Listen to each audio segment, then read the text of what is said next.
Boa noite, Igreja Batista Alvoreceres. Estamos aqui nesta quinta-feira para falarmos sobre a Palavra de Deus, para termos esse momento de imersão nas Escrituras. E hoje eu escolhi para nós conversarmos um pouco, nós aprendermos um pouco sobre o livro de Oséias. O livro de Oséias, no capítulo 13, no versículo 1, vai dizer assim, só fazendo um breve resumo sobre a história de Oséias. Oséias é um profeta do Senhor. Ele recebe uma missão de se casar com uma mulher, essa mulher é Gomer, e essa mulher é uma prostituta. Ele se casa com essa mulher, ele tira essa mulher desse ambiente e ele leva ela para sua casa, ele se casa com essa mulher, ele dá novas roupas para ela e eles começam a viver uma vida matrimonial. Só que essa mulher constantemente trai o seu marido. Ela não demonstra nem um pouco de gratidão, muito pelo contrário, ela é uma mulher muito rebelde e sempre que ela age com rebeldia, Deus fala com Oséias e Oséias vai buscar novamente essa mulher para sua casa. E Deus fala com Oséias, é exatamente assim que eu faço com o meu povo. Porque por mais que eu tenha tirado eles do Egito, por mais que eu tenha cuidado desse povo nessa travessia, por mais que eu tenha feito Davi um rei vitorioso sobre os exércitos e tenha glorificado o povo de Israel, o povo sempre se rebela contra mim. É um povo que não sabe reconhecer aquilo que Deus faz e muito mais do que isso, eles não sabem reconhecer quem Deus é. Esse é o nosso grande desafio, de certa forma, não é somente reconhecer aquilo que Deus faz. Porque ver os milagres de Deus não necessariamente nos levará à fidelidade para com Deus. Olhe para a pessoa de Jesus Cristo. O tempo que ele passou na terra, ele fez milagres e maravilhas na frente de milhares de pessoas. Mas quando ele revelava um compromisso real com Deus, as pessoas iam embora. Então elas queriam os benefícios de Deus, mas não queriam conhecer realmente a Deus. Então, na verdade, elas não gostavam de fato de quem Deus é, mas gostavam do que Deus poderia oferecer. Então existia um interesse no que Deus pode fazer. E quando nós olhamos para a palavra de Deus, Deus quer um relacionamento pessoal conosco.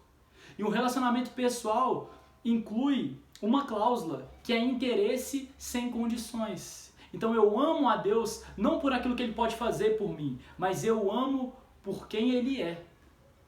E os benefícios de Deus, as bênçãos de Deus, são extensões de quem Ele é. Então Deus nos ama. E a consequência desse amor que Ele tem para conosco é enviar o Seu Filho Jesus. Jesus é uma bênção, é um presente para nós. E nós recebemos o sacrifício de Jesus e somos salvos através da graça de Deus, como Paulo fala em Efésios no capítulo 2 e em Romanos no capítulo 3. Então Oséias é esse homem que tem esse relacionamento, que vai imitar o relacionamento de Deus com o povo de Israel e também de Deus com os homens. É só observar pela nossa própria vida nos dias de hoje. Quantos de nós já recebemos todos nós, inúmeras bênçãos de Deus? Inúmeros favores da parte do Senhor. Quantos de nós não temos N motivos para agradecer a Deus? Porém, mesmo com todos esses motivos, mesmo com tudo que nós sabemos, muitas vezes nos comportamos com infidelidade para com o nosso Deus. Então, o chamado que eu tenho para você hoje, através dessa história de Oséias, é te chamar para o arrependimento. Hoje nós vemos pessoas sendo convidadas a entregar os problemas, isso é o que você deve fazer mesmo para Deus. Nós vemos pessoas sendo convidadas a deixar recursos financeiros no altar do Senhor, porque Deus vai abençoá-las financeiramente, Deus vai prosperar elas. Então nós vivemos num tempo onde as pessoas vendem um Deus não por aquilo que Ele é, mas por aquilo que Ele pode oferecer. E quando nós vemos a pessoa de Jesus Cristo, a gente vê que as pessoas que caminharam com Ele, de fato, são pessoas que não se importavam com aquilo que Ele poderia oferecer em milagres, em bênçãos, em recursos, mas se importavam em estar pertinho de Jesus. Lembra da história de Marta e Maria? Marta está ali fazendo várias coisas para Jesus, ela está limpando a casa, preparando comida, e Maria está pertinho de Jesus só ouvindo as palavras dele.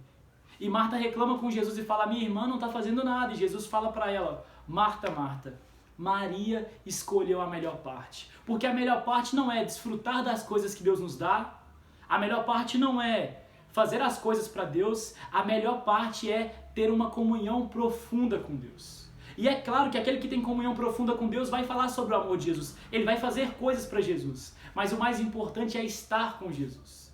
Então, pessoas podem pregar para milhões de pessoas, podem se mobilizar na igreja, podem ser pessoas que contribuem, mas se elas não conhecem a Jesus de fato, elas estão vivendo uma vida religiosa, porque religião é nada mais do que se aproximar de Deus por aquilo que Deus pode oferecer, e nós vivemos o cristianismo, que quer se aproximar de Deus por aquilo que Ele é. Isso é amar a Deus sobre todas as coisas. Então olha o que vai falar o versículo 4 do capítulo 13 de Oséias. Mas eu sou o Senhor, o seu Deus, desde a terra do Egito. Vocês não reconhecerão nenhum outro além de mim, nenhum outro Salvador.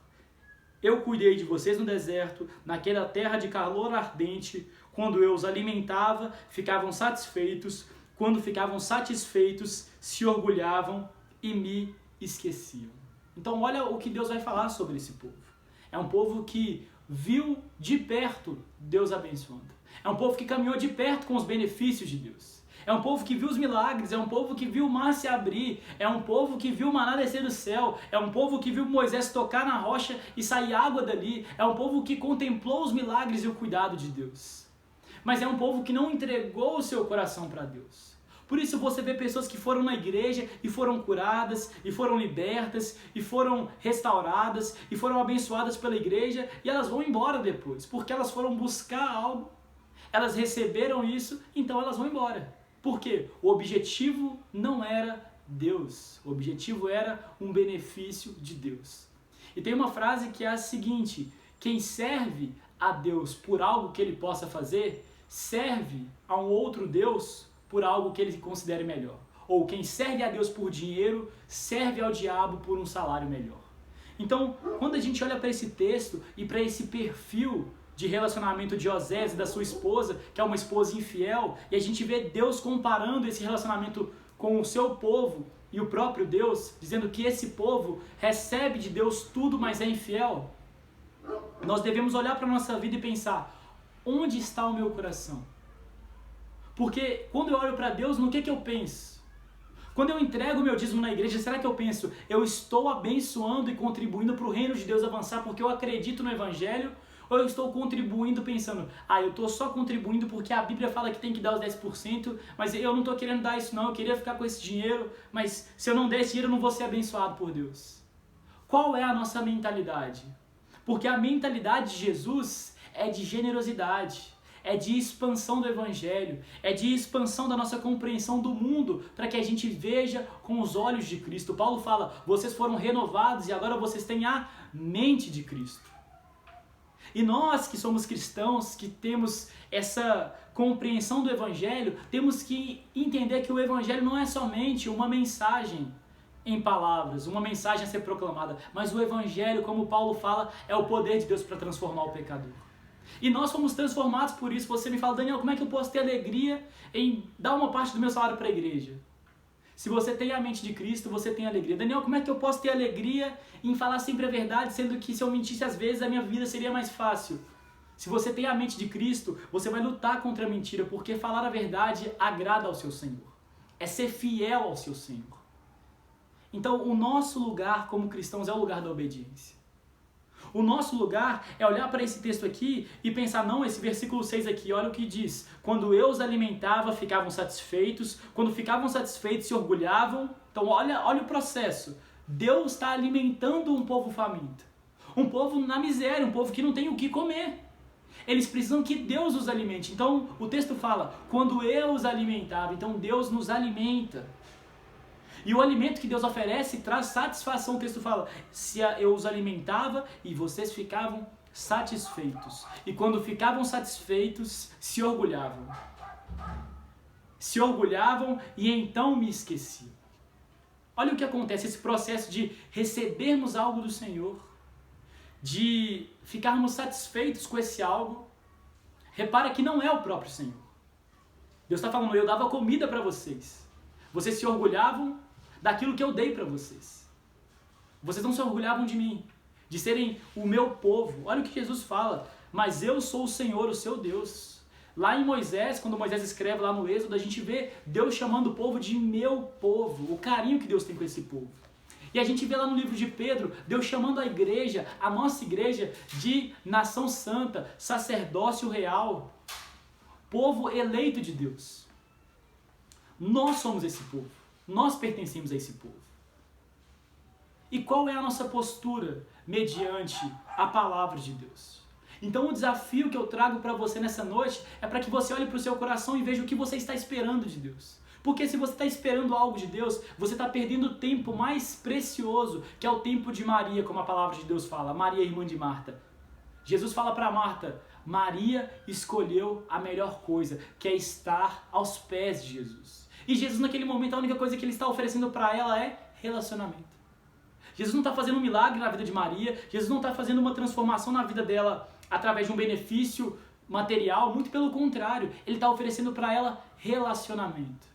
E eu digo para você que os momentos mais privilegiados dos apóstolos não foram contemplar os milagres de Jesus, mas foram viver, mas é viver dia após dia ao lado de Jesus, vendo como ele vive, como ele fala, como ele se porta, como ele trata as pessoas, os relacionamentos de Jesus. Isso impacta o nosso coração de tal forma que a gente olha para Jesus e fala, eu quero ser igual a ele.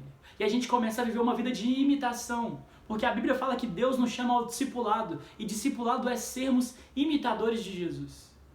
E Jesus valoriza as pessoas, Jesus é generoso com as pessoas, Jesus é amoroso com as pessoas, Jesus traz esperança para as pessoas, mas Jesus também traz uma mensagem de confrontação, porque Jesus ama.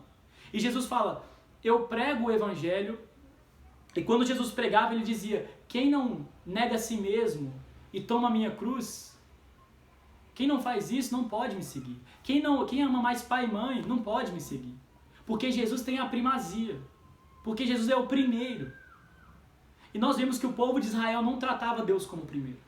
Muito pelo contrário. O texto fala que eles se orgulhavam e escolhiam outros deuses.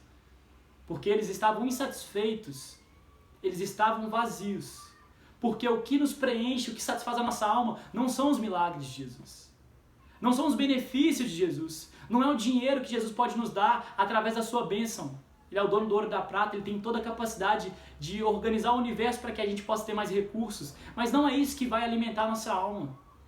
Não é você ter o melhor carro, você ter a melhor casa. Não é isso que vai alimentar a sua alma. Porque esse povo recebia benefícios e privilégios da parte de Deus. E nem por isso eles foram fiéis a Deus. Mas repara o apóstolo Paulo, que viveu uma vida de fidelidade. Para ele, a única coisa que importava era a presença de Deus. Era estar dia após dia testemunhando Jesus e caminhando com Ele. Ele vivia uma vida satisfeita. Ele dizia, gente, eu sei ter pouquinho e eu sei ter muito. Eu sei passar fome e eu sei ter fartura. Eu já tive de tudo. Mas eu percebo que eu posso viver com pouco, eu posso viver com muito, porque Jesus é suficiente para mim. Quando o salmista fala, o Senhor é meu pastor e nada me faltará, o que o texto exprime ele de verdade é que o Senhor é meu pastor e de nada eu terei falta, porque a graça do Senhor me basta. E viver isso de ser contente em Jesus é um desafio para mim e para você, porque muitas vezes as coisas da terra vêm para tirar nossa paz, para tirar o nosso sossego, o dia a dia é muita correria, os relacionamentos são muito frios, e nós vivemos numa vida que a gente corre atrás de algo que a gente não sabe o que é. Por isso que é momento da gente parar, da gente refletir e pensar para onde eu tenho ido, para onde a vida que eu estou vivendo está me levando, para onde o conhecimento que eu tenho da Bíblia está me levando, para onde o horário, o meu tempo, aonde eu tenho dedicado o meu tempo, a minha agenda está me levando. Será que está me levando para mais próximo de Jesus e para uma vida mais contente com pouco, como o apóstolo Paulo? Ou será que está nos levando para uma vida onde a gente não consegue ter paz? Porque a gente não está ao lado de Jesus. Eu te convido a viver essa paz. E para viver isso, você vai ter que abandonar suas confianças e confiar somente em Deus. Por isso que o texto fala, eles escolheram outros deuses, outro lugar onde eles poderiam depositar a confiança. E é tempo de estarmos com as mãos vazias e olharmos para Jesus e dizer, Jesus, você é tudo que eu tenho e mais do que isso, você é tudo que eu preciso. Não os seus benefícios, não as suas bênçãos, não os seus recursos, não o seu poder, mas a sua presença, mas o seu cuidado, mas o nosso relacionamento, mas a nossa intimidade. Oséias pôde experimentar isso no seu casamento, a infidelidade da sua mulher que representava a infidelidade do povo. E assim como Oséias ia atrás da sua esposa que era infiel, Deus vem ao nosso encontro e nos resgata e nos chama de volta, para que possamos viver uma vida conscientes de que não são os prazeres desse mundo, que não são as riquezas desse mundo, que não são os status, que não são a nossa capacidade de combater algo. Não é isso que nos faz feliz. O que nos faz feliz verdadeiramente é termos a consciência que servimos ao Rei dos Reis. E não somente a consciência, mas a certeza que nós estamos obedecendo a Deus. Eu te convido a viver essa vida de obediência. E eu me desafio também a me colocar nesse lugar da obediência. E nós juntos como igreja vamos caminhar nesse sentido, sabendo que Deus, Ele não nos deixa na infidelidade, como a palavra de Deus fala. Oséias não abandona a sua esposa, mas ele vai até ela e ele traz ela de volta. Então vamos orar por isso, para que Deus faça que essa palavra seja verdade no nosso coração. Deus, somos gratos pela Tua palavra, somos gratos pelo Teu carinho, pelo Teu consolo. E sabemos, meu Pai, que em Ti nós somos mais do que vencedores. E o que eu te peço, meu Pai, é para que o Senhor nos ajude a vivermos uma vida mais satisfeita no Senhor, uma vida mais contente no Senhor.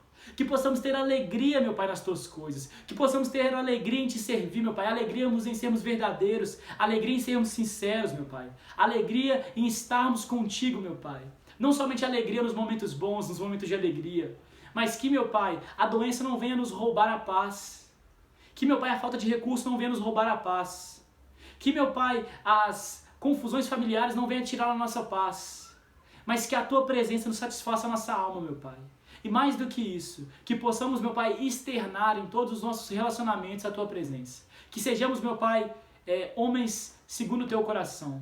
Sejamos maridos que amemos nossas esposas, filhos que obedeçamos nossos pais, esposas que cuidemos dos nossos maridos, meu Pai, e em tudo fiéis a Ti, Pai. Nos ajude a viver em obediência. É a oração que eu faço, no nome do Santo Filho de Deus, Jesus Cristo. Amém. Tenha uma boa noite, meu irmão. Fique com Deus.